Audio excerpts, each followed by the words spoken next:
अलख निरंजन, घर में कोई है? बाबा आपके द्वार पे आया है। अरे आप, वो भी इतने दिन बाद, वो भी जोगी के वेश में।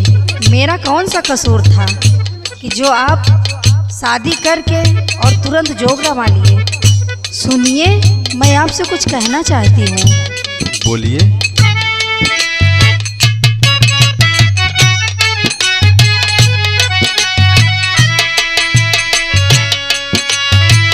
कौने करनवा धैला,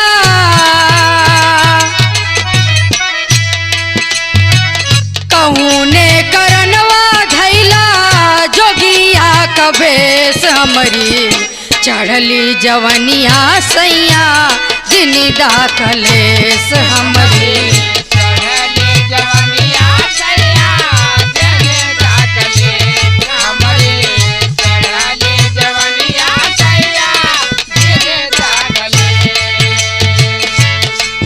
अच्छा तो ये बात बाप सुना।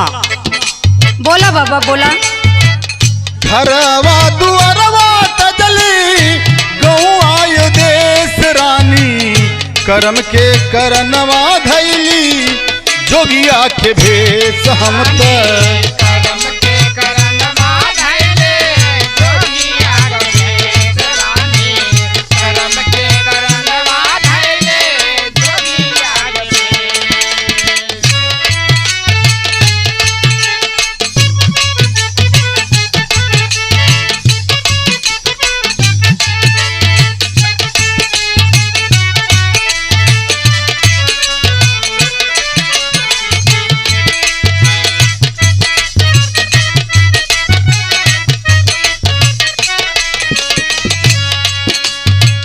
आप तो घर द्वार छोड़कर चले गए, आपने हमारे बारे में भी बार नहीं सोचा।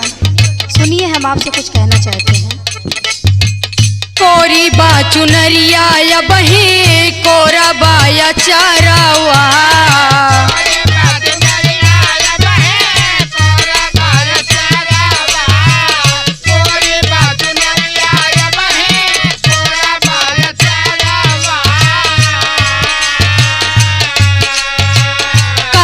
काया जोरिया से छीने लाया जोरावा,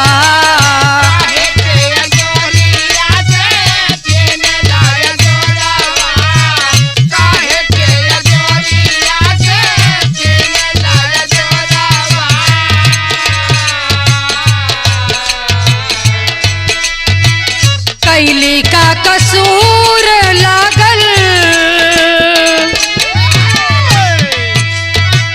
कैली का कसूर लागल, हियारा में ठेस हमरी चढ़ली जवनिया सैया, जिनिदा कलेस हमरी चढ़ली।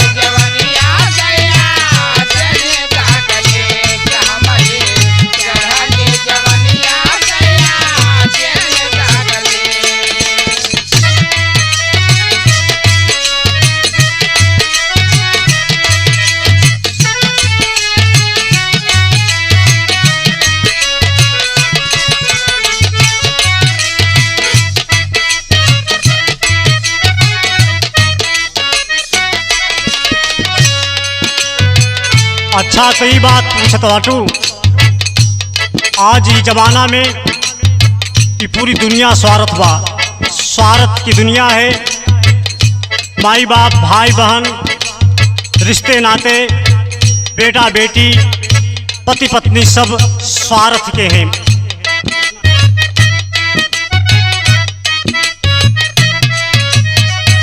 स्वार्थ के दुनिया बा, स्वार्थी जनानावा,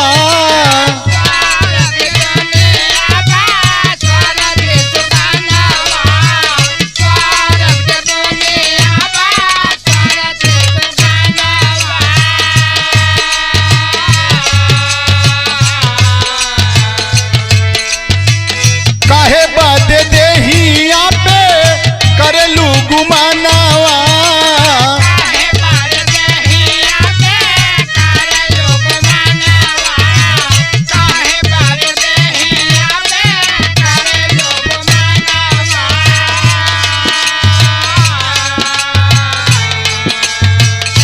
मटिया में मिली है बची है कुछ न शेष रानी। कर्म के करनवा धैली जोगिया के भेष रानी।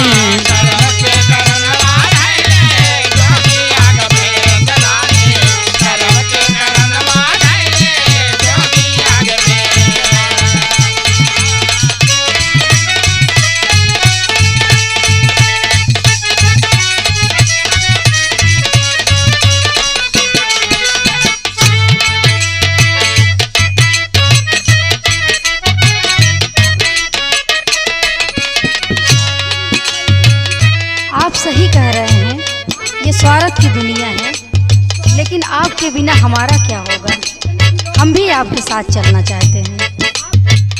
गुरु के शरण हम हो चल बैसा जानवा।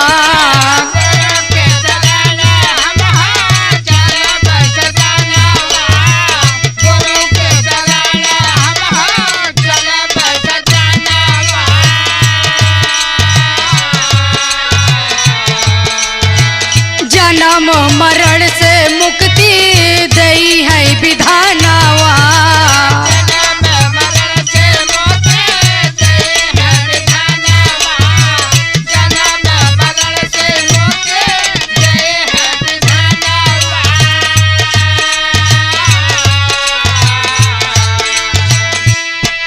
यादो सचिन के माँ यह संदेश रानी।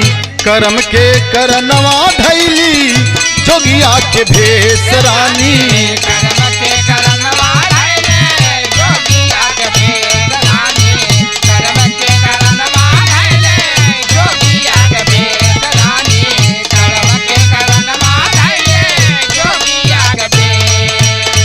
कवने करनवा धैला जोगिया कभेश हमरी। चढ़ली जवनिया सैया जिने दाखलेस हमरी। कर्म के करनवा धैली जोगिया के भेष रानी। हमरी चढ़ली जवनिया सैया जिने दाखलेस हमरी। कर्म के करनवा धैली जोगिया के भेष रानी।